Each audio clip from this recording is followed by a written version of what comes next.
ഇന്ന് ഞാൻ ഉണ്ടാക്കാൻ പോകുന്നത് ചന 65 ആണ്. അതിനു വേണ്ടിയിട്ട് ഞാനിവിടെ 1.5 കപ്പ് വെളുത്ത കടല കുതിർത്തിയതെടുത്തിട്ടുണ്ട്. ഒരു മിക്സിയുടെ ജാർ എടുത്തിട്ടുണ്ട്.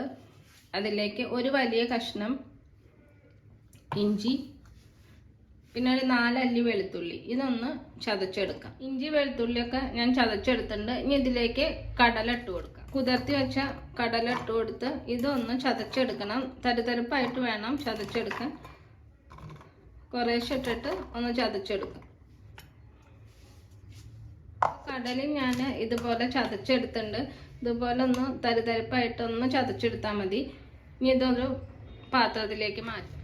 ഇപ്പം കടലൊക്കെ ഒരു പാത്രത്തിലേക്ക് മാറ്റാം. എന്നിട്ട് ബാക്കിയുള്ളത് ഇതുപോലെ ചതച്ചെടുക്കാം.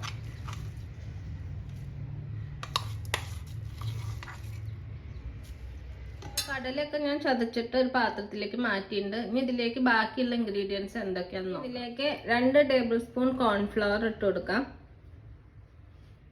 അരിപ്പൊടി 1 ടേബിൾ സ്പൂൺ, കുരുമുളക് പൊടി 1/2 ടീസ്പൂൺ, മല്ലിപ്പൊടി,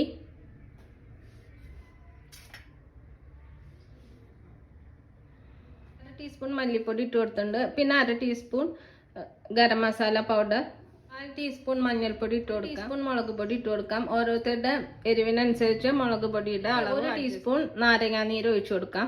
ഇതിലേക്ക് 1 ടീസ്പൂൺ തൈര് ഒഴിച്ചു കൊടുക്കാം. അധികം പുളിയില്ലാത്ത തൈരാണ് ഒഴിച്ചു കൊടുത്തിരിക്കുന്നത്. ഇനി ഇതിലേക്ക് ആവശ്യത്തിനുള്ള ഉപ്പ് ഇട്ട് കൊടുക്കാം. എന്നിട്ട് എല്ലാം കൂടി ഒന്ന് നന്നായിട്ടൊന്ന് മിക്സ് ചെയ്തെടുക്കാം. ഞാൻ ഇത് നന്നായിട്ട് മിക്സ് ചെയ്തു.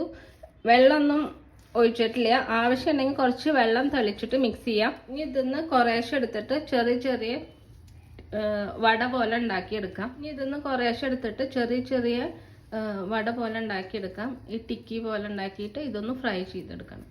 ഞാൻ ടിക്കിയൊക്കെ തയ്യാറാക്കി വെച്ചിട്ടുണ്ട്. ഇനി ഇതൊന്ന് ഫ്രൈ ചെയ്തെടുക്കണം. ഞാൻ ചൂടാക്കാൻ വെച്ചിട്ടുണ്ട്. അതിലേക്ക് എണ്ണ ഒഴിച്ചു കൊടുക്കാം. നമുക്ക് ഇഷ്ടമുള്ള ഓയിൽ ഒഴിച്ചു കൊടുക്കാം. ഞാൻ ഇവിടെ വെളിച്ചെണ്ണയാണ് ഉപയോഗിച്ചത്. ചൂടായിട്ട് ഇനി ഓരോ ടിക്കി ഇട്ടിട്ട് ഫ്രൈ ചെയ്തെടുക്കാം. ഒരു മീഡിയം ഫ്ലെയിമിൽ ഇട്ടിട്ട് വേണം ഫ്രൈ ചെയ്തെടുക്കാൻ. നല്ല ക്രിസ്പ് ആവണ വരെ ഇത് ഫ്രൈ ചെയ്യും വേണം. ഒരു ഭാഗം ആയിട്ടുണ്ട്. ഇനി ഇതൊന്ന് മറിച്ചിട്ടിട്ട് ഒന്ന് ഫ്രൈ ചെയ്യാം. ഇതിപ്പോൾ ആയിട്ടുണ്ട്. ഇനി ഇത് എണ്ണയിൽ നിന്ന് എടുത്ത് മാറ്റാം. ഇനി ബാക്കിയുള്ളതും ഇതുപോലെ ഫ്രൈ ചെയ്തെടുക്കാം. അടുത്തതും ഇങ്ങനെ ഫ്രൈ ചെയ്തെടുക്കാം. രണ്ടാമത്തെ ബാച്ച് ഇട്ടുണ്ട്. പിന്നെ ടിക്കിയുടെ വലിപ്പം ഓരോരുത്തരുടെ ഇഷ്ടത്തിനനുസരിച്ച് വലുത് വേണമെങ്കിൽ വലുതാക്കാം, വലിപ്പം അഡ്ജസ്റ്റ് ചെയ്യാം. ടിക്കി എല്ലാം ഞാൻ ഫ്രൈ ചെയ്തെടുത്തിട്ടുണ്ട്. സോസ് ഉണ്ടാക്കണം. അപ്പോൾ അതിന് വേണ്ടി ഞാനൊരു പാൻ ചൂടാക്കാൻ വെച്ചിട്ടുണ്ട്. പാൻ ചൂടായിട്ട് അതിലേക്ക് എണ്ണ ഒഴിച്ചു കൊടുക്കാം. നേരത്തെ ടിക്കി ഫ്രൈ ചെയ്ത ആ എണ്ണ തന്നെയാണ് ഞാൻ ഒഴിച്ചു കൊടുക്കുന്നത്. കുറച്ച് എണ്ണ ഒഴിച്ചു. ഇതിലേക്ക് 3 പച്ചമുളക് നീളത്തിൽ അരിഞ്ഞതാണ്, അത് ഇട്ട് കൊടുക്കാം.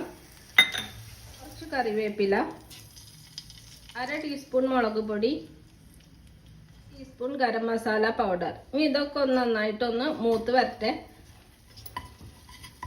നന്നായി മൂത്ത് വന്നിട്ടുണ്ട്. നന്നായി മൂത്ത് വന്നു. ഇതിലേക്ക് ഒരു 1/4 കപ്പ് വെള്ളം ഒഴിച്ചു കൊടുക്കാം.